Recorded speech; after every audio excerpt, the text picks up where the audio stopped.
Hello everyone. So today we're going to discuss about communication for academic purposes, and these are the topics.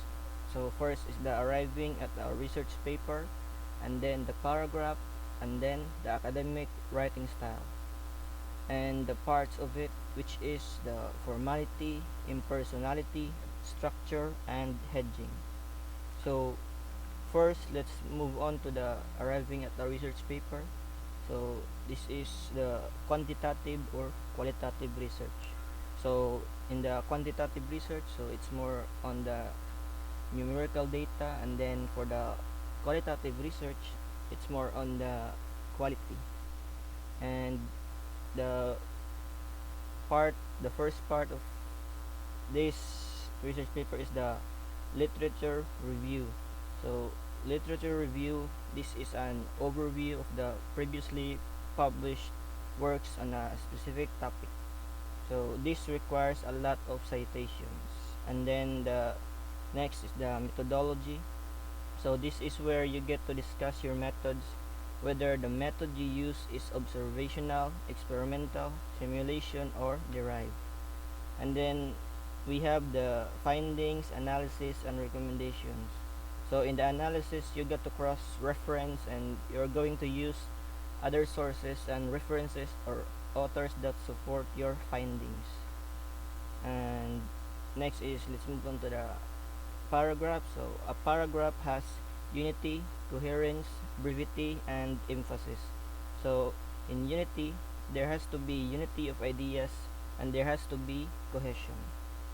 And next is the coherence. So coherence is more on the supporting ideas, whether you have a topic sentence and whether this topic sentence is being supported within the rest of the ideas in the paragraph. And then for the brevity, so brevity, you have to be concise but precise. And then for the emphasis, you got to have the primary message that you have in the paragraph. And then next, the paragraph can be narrative, descriptive, expository, argumentative. So for the narrative, so narrative tells a story or an event. And then for the descriptive, so this gives description of a particular topic, a place, or a person. And next is the expository. So an expository, so this is meant to inform and disseminate an information, to explain a phenomenon. And also expository paragraph are not meant to be opinionated, so it has to be factual and should be backed up with ideas.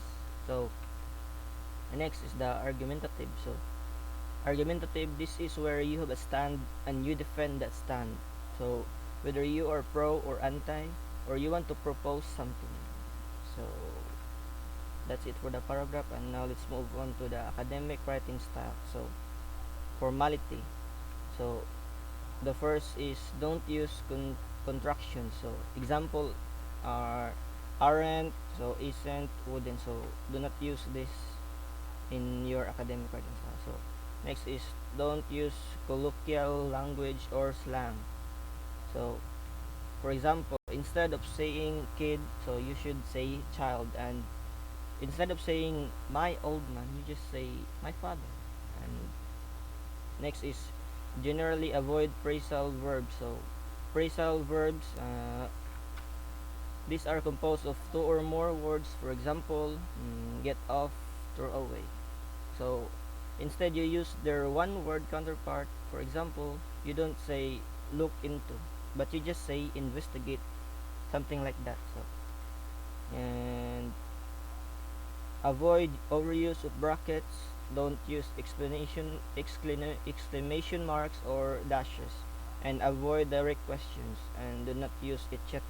So the next part is impersonality. So generally avoid personal language.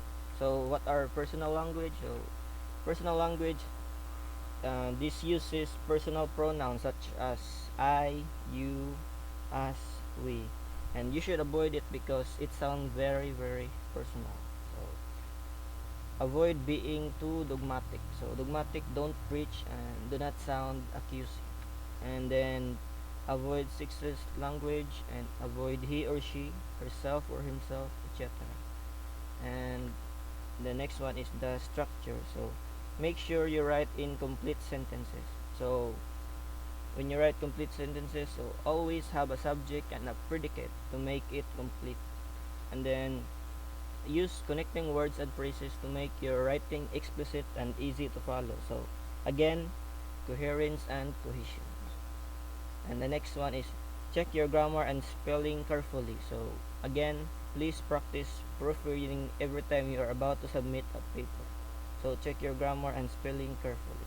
And then use nominalizations and passives. So nominalization, so these are noun based forms of words, and then for passive, so we focus on the receiver of the action. And then let's move on to hedging. So hedging, so this is the use of cautious language.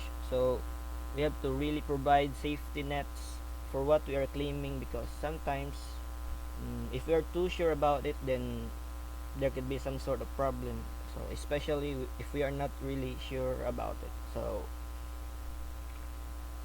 the next is use impersonal subjects.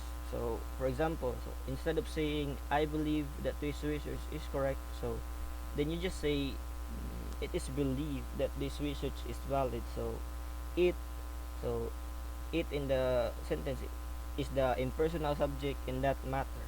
So next is use verbs such as imagine, suggest, claim, suppose, and then use verbs such as would, could, may, might, and then use qualifying adverbs such as some, several, a few, many, to avoid making over generalization. So that's all for my report. So that's all for communication for academic purposes.